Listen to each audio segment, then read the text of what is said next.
Hello YouTube, it's Alec here with Yeti Underground, also filming for Yeti Gaming Live, rounding out our top 8 for the first ever Yeti Championship Series, and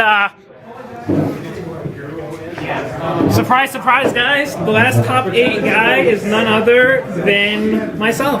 So, I hope you guys are ready. Today I played a little deck I call 7 Tools of Constellars, because it's Constellars and I like 7 tools. So, that's what I played today, and we'll get right into it.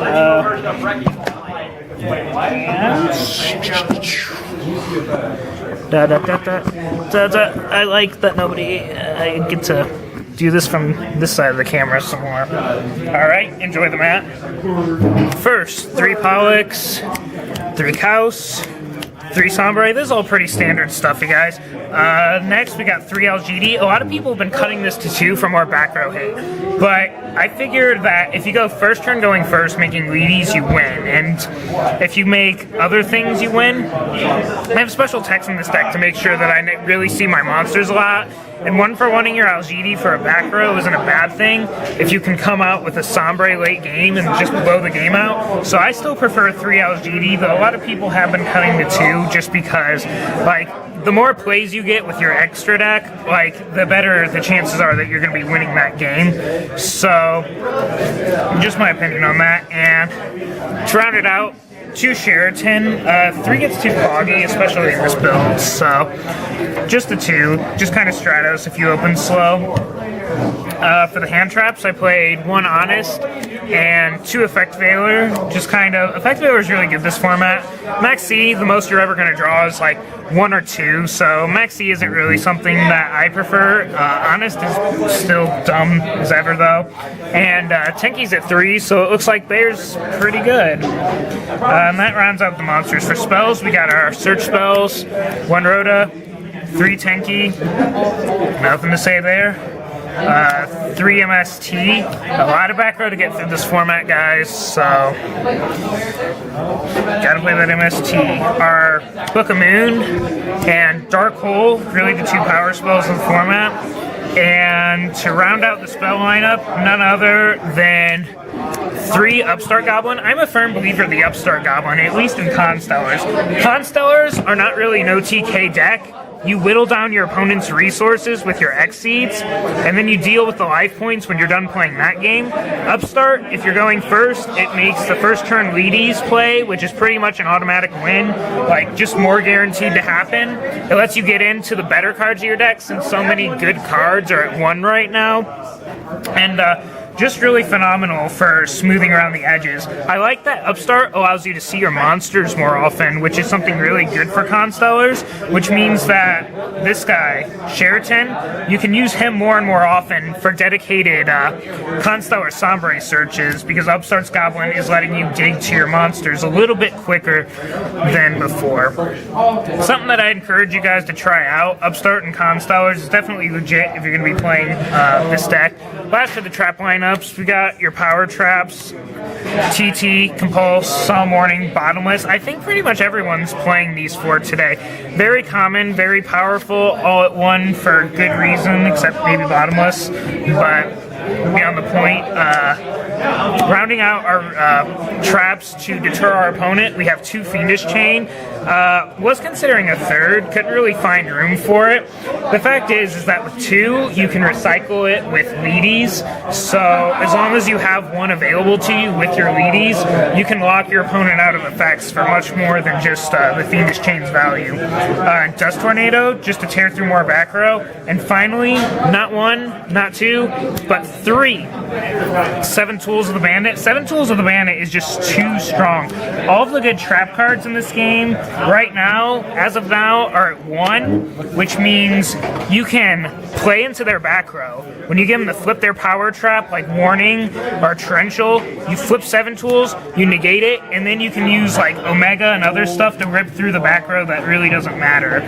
So, 7 Tools really just won out over Trap Stun. Really good because a lot of Girgia decks, which is the deck I expected to see the most, are playing Trap Stun. This allows you to counter Trap Stun, and then they can't really make plays because your back back row remains live, and just that kind of interesting the way that it controls the pace of the game in sort of a unique way.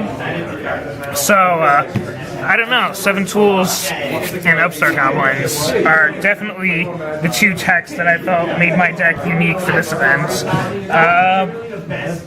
Extra deck, we got 2 M7s, almost cut this to 1. It was either going to be a second M7, a Diamond Direwolf, or a third Wheaties, or a second Abyss Dweller, and I've been playtesting this deck for the last month and just kind of checked which situations I wanted each one in, and Constellar M7 actually only won out by 1, but he did win out, and thankfully he did because I ended up using the second one twice today, so pretty good. If your opponent can't answer an M7, like, it's game, but you can't really afford to play safe zones to protect it like you used to because of all the MSTs running around.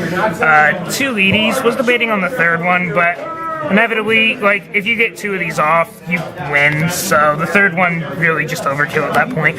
2 Omega, people like to cut this guy to 1, not really sure why.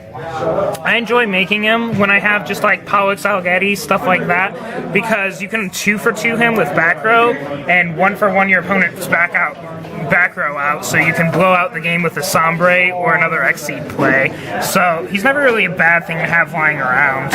Even in your bad matchups, like where he's not good, you can always just use him to platform straight into an M7, and that's not something to laugh at. 1 Prey Safe just for the leader, and that rounds out the Constellar Exceeds.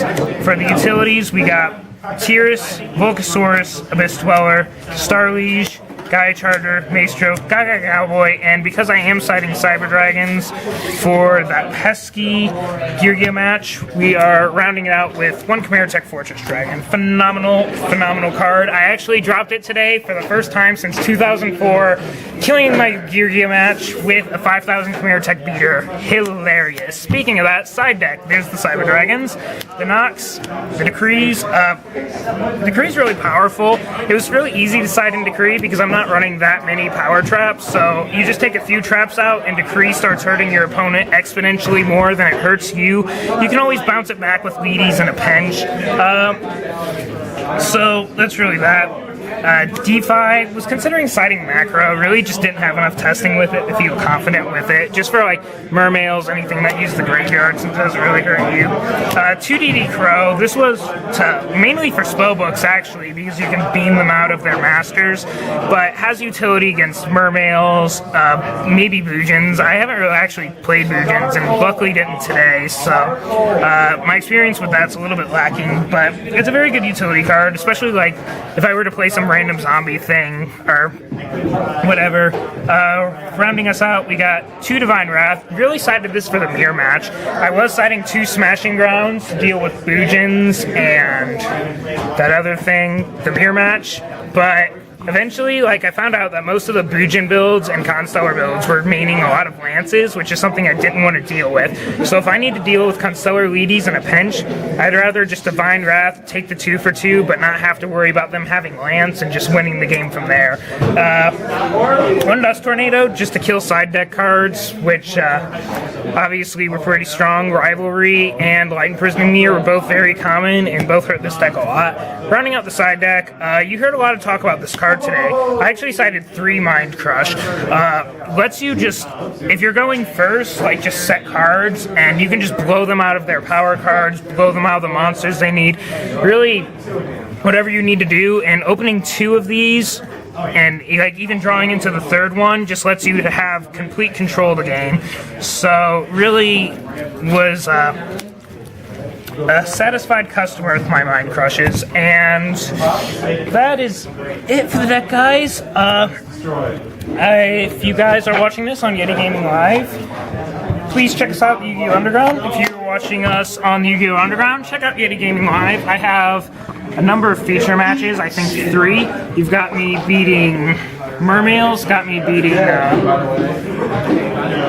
The other thing I beat in the feature match, Prophecy, which is a bad matchup, so those of you who need to see how beating that happens.